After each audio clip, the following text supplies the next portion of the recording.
Emotions run high after friends and supporters of a man who died while in Greensboro police custody demand answers.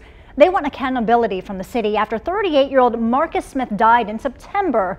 The autopsy released days ago showed several factors in his death, including cardiac arrest due to restraint, drugs, and an underlying heart condition.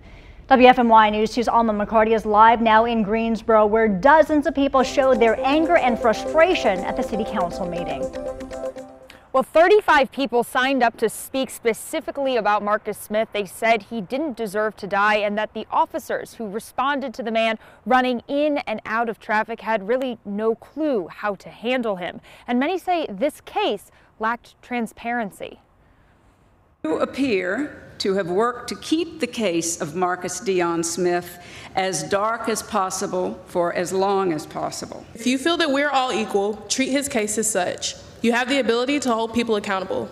Before the speakers even took the podium, Mayor Nancy Vaughn addressed the room to talk about possible changes with the police department. GPD is now looking into bringing in mental health experts on calls involving people dealing with a crisis or on drugs. Greensboro Police also changed its policy on the device that was used to restrain Smith. On Friday, the Chief of Police issued a special order that the maximum restraint method, called the Hobble, commonly referred to as hogtying, is no longer being used to tie the feet and hands together. But those words were not enough for most. Speakers called on the council to fire Police Chief Wayne Scott, as well as the officers in the police body camera videos that were released last week.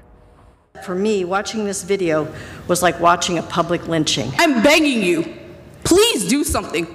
Councilwoman Hightower, she also called for an independent investigation and said any type of restraint using a rope shouldn't be allowed in the city. And many of the other council members spoke too and said that this definitely needs a little bit more work. The SBI, of course, is investigating this and will have a report to the Guilford County DA's office by the end of the week. The DA's office had previously stated that the officers involved had acted in the scope of their duties.